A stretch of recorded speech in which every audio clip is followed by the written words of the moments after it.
मन मंदिरा गजर भक्तीचा. माझ्या आईची आई व्हायचंय हो, मला माझ्या आईची आई व्हायचंय. हा आईपणाचा वसा, हे आईचं काळीज अबाधित ठेवणं हेच आपलं कर्तव्य आहे. आणि अजून एक लक्षात ठेवा, जगा आणि जगू द्या. मी अनाथांची माय झाले, तुम्ही गणगोत व्हा. अवतीभोवती डोळे उघडून पहा आणि माफ करायला शिका बाया हो. किती वेळ घेऊ रे बेटा, अजून वेळ झाली का रे माझी? माझी वेळ संपली मग? हा बाय, अजून जाता जाता एक सांगते बाया हो, आपण माफ करतो ना म्हणून आपल्याला माऊली म्हणतात. मी आईला माफ केलं, पक्षांना माफ केलं, आणि सगळ्यात जास्त म्हणजे मी माझ्या पतीला माफ केलं. माफ करायला शिका. आता तर मी 172 पुरस्काराचे मानकरी झाले. माझ्या सासरने माझा सत्कार केला. क्या जमाना बदलताय नाही. माझ्या सासरने माझा सत्कार केला. पती स्टेजवर बसले होते खुर्चीवर, मी ओळखलंच नाही. 32 वर्ष झाले सोडून. लोकांनी मला परिचय दिला, माई आपले पती. म्हटलं हाय रे मेरी अधोगती, हीच का? थकलेत आता, वयाची पण तफावत आहे ना. पती रडत होते, मला हाकललं तेव्हा मी रडत होते. आज त्यांच्या गावात सत्कार घ्यायला आले म्हणून ते रडत होते. क्या जमाना बदलताय नाही. झाडाची फांदी धरून पती रडत होते. मी त्यांना सांगितलं रडू नका, तुम्ही सोडलं म्हणून हे घडलं बरं का, माझा तुमच्यावर राग नाही. तुम्ही जर सोडलं नसतं तर हे घडलं असतं. तुम्हीच तर मला संधी दिली ना, रडताय. त्यांना खरंच वाटत नव्हतं आपली बायको आहे. म्हटलं ओरिजिनल, नो डुप्लिकेट, मीच आहे.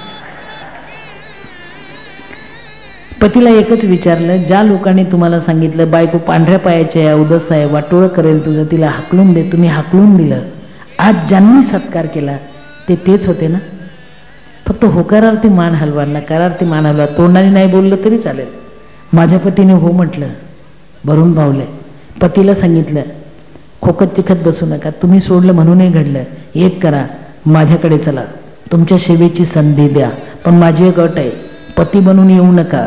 मला पत्नी होता येणार नाही आता, पण तुकाराम महाराज म्हणतात पत्नी क्षणाची अनंत कालाची माता आहे. तुम्ही माझं बाळ बनून येता का हो? मी तुमची पण आई व्हायला तयार आहे, मी तुमची पण आई व्हायला तयार आहे. कारण तुम्ही सोडलं म्हणून हे घडलं. आता पती माझ्या संस्थेत आहेत. पोरांना सांगितलं बेटा हे माझं सगळ्यात मोठं खतरनाक बाळ आहे बरं का, संभाल के. काय बात आहे नाही. तकदीर की कम नसीबी थी वह मरकर भी नहीं निकली, लहत खुदी लोगों ने तो पत्थर की जमी निकली. मी रात्रंदिवस बोंबलत फिरते लेकरांनी जेवावं म्हणून. माझे पती बिफोर टाइम झोपतात, पोरं त्यांची सेवा करतात, आंघोळ घालतात, जेवायला देतात, थकलेत. आता कधीतरी पती माझे आभार मानायचा प्रयत्न करतात. त्यांनी आभार मानायचा प्रयत्न केला की मी त्यांना सांगते आवाज करने का नाही, पिन ड्रॉप सायलेन्स, नो आभार, खाणे का काम करो. मी पतीची पण आई झाले, काही चुकलं करे बाबा, पतीची पण आई व्हायची संधी मला मिळाली. म्हणून माफ करा, जगा. मी अनाथांची माय झाले.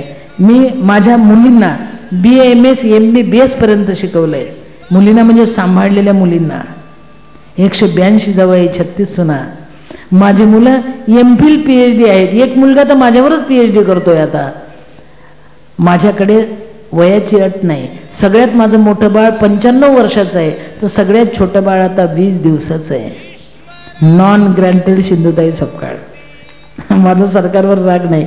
मी बोलते, पदर पसरते, जगाला सांगते अरे मी माय झाले, तुम्ही गणगोत व्हा रे.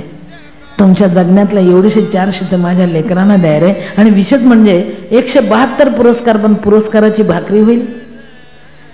भूक दररोज लागते, ती 4 दिवसांनी लागेल. मी आई आहे पण मला दूध नाही. एक मात्र खंत तुम्हाला सांगते, दसऱ्याच्या दिवशी मी खूप आजारी होते आणि माझ्या लेकरांना खूप ताप होता. मला शेवटी हाडामासाचं शरीर थकते कधी कधी. आणि माझ्या लक्षात आलं मला प्रचंड ताप आहे आणि माझे लहान लहान लेकरं वाट्या घेऊन माझ्याजवळ आले. मला म्हटले आई एवढंसं दूध दे आई, भूक लागली आहे. मला रडायला आलं. मला वाटलं ह्या लेकरांनी मला माय मागितली नाही, बाप मागितलं नाही, गंगोत मागितलं नाही, दूध मागते तेही मला देता येत नाही. जोरात रडायला आलं. माझ्या लेकरांनी वाट्या ठेवून दिल्या, माझ्याजवळ आल्या. मला म्हटले आई रडू नाही आई. दसऱ्याच्या दिवशी लोक सोनं वाटत होते, मला ताप होता, लेकर वाट्या घेऊन दूध मागत होते. वाट्यात ठेवून दिल्या लेकरांनी मत जोडायला. मला म्हटले, आई रडू नाही आई, आपल्याला भूकच नाही आई, आपण उद्याला जीव आई, आपण उद्याला जीव आई, रडू नाही आई, आपल्याला भूक नाही आई. किती समजूता पोरांचा माझ्या.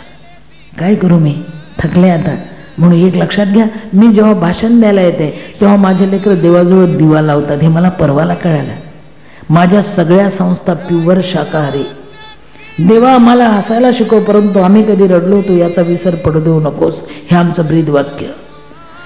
मी परवाला घरी गेले जरा लवकर, लक्षात आलं देवाजवळ दिवा जळते. मी त्यांना सांगितलं, का रे बाबा दिवा लावला, दिवसाला संध्याकाळी 7 लावा रे. एका लहानशा मुलाने उत्तर दिलं, म्हटलं आई आम्ही त्याच्यासाठी दिवा नाही लावत बघ. म्हटलं मग आई तू भाषण करायला जाते ना, आम्हाला खूप भीती वाटते आई. का रे बेटा, आम्हाला असं वाटतंय आता आमची आई जोरजोरात भाषण देईल आणि मरूनच जाईल असंच वाटते आई. मग तू जाताना आम्ही तुझ्याकडे पोटभर पाहतो आई, आई परत नाही आली तर काय घ्या. आणि तू पाठमोरी झाली की आम्ही पळत पळत देवाजवळ येतो आई, प्रार्थना करून दिवा लावतो आई. पण तू जाताना लावलेला दिवा तू परत येईपर्यंत विझू देत नाही आई.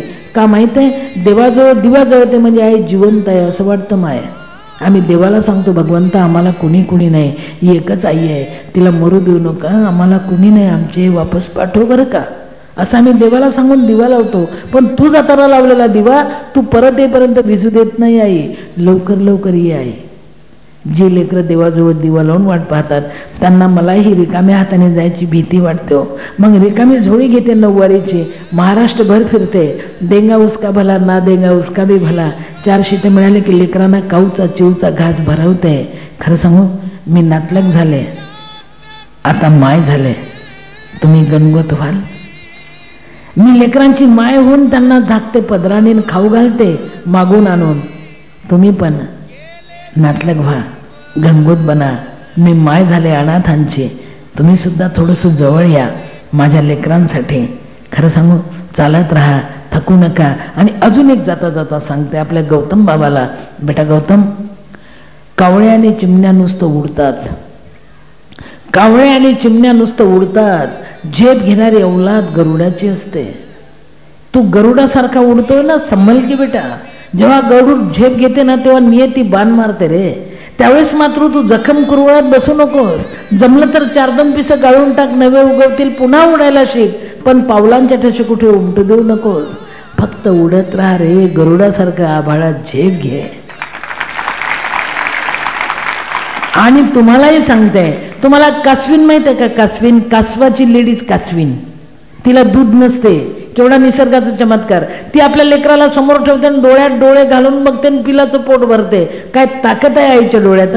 म्हणून या बाबाकडे, गौतमकडे पाहताना, त्याच्या या सगळ्या कार्यकर्त्यांकडे पाहताना एवढा मोठा समुदाय तो एकत्र आणतो आणि परंपरा आणि भक्ती, नीती, प्रीती सगळे भरवायचं काम करतो. म्हणून या गौतमकडे पाहताना तुम्ही सुद्धा तुमचे डोळे कासविनीचे असू द्या.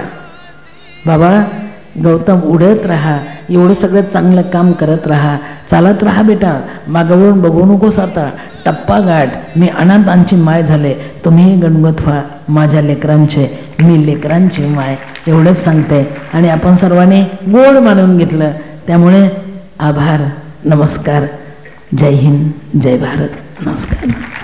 धन्यवाद माई. स्वर्गीय झुंबरलालजी खटोड सामाजिक प्रतिष्ठानच्या विनंतीला मान देऊन आपण आलात. आपलं प्रकृती अस्वास्थ्य असताना सुद्धा आपण येऊन आम्हाला अत्यंत सुंदर आणि अगदी आईच्या काळजातलं काळीज उलगडून दाखवलं आणि आम्हाला बीडकरांना मंत्रमुग्ध केलं, त्याबद्दल धन्यवाद.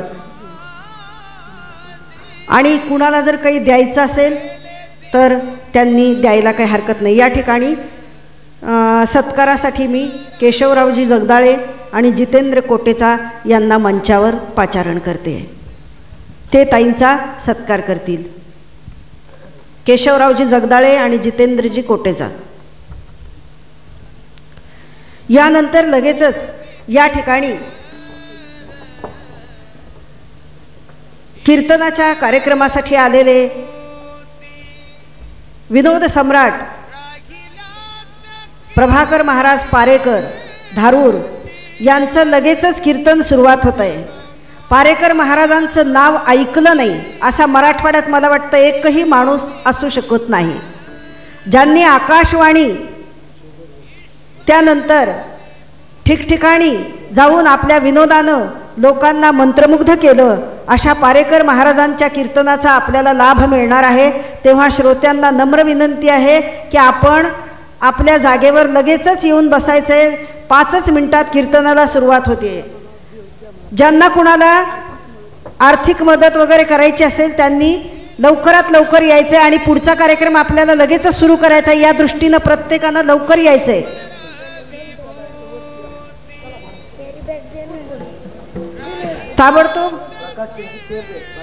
ताबडतोब ज्यांना यायचंय त्यांनी येऊन जी काय मदत द्यायची ती द्यायची, कारण लगेचच परत कार्यक्रम सुरू होणार आहे.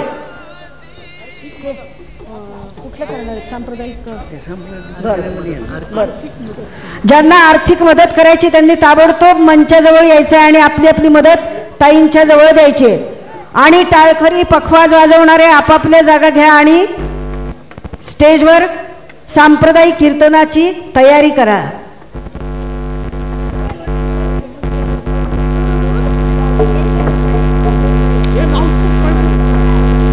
या ठिकाणी सिंधुताई सपकाळ यांना ज्यांना काही आर्थिक मदत करायची असेल त्यांनी आपल्या परीने ही मदत मंचापर्यंत आणून पोचवायची आहे.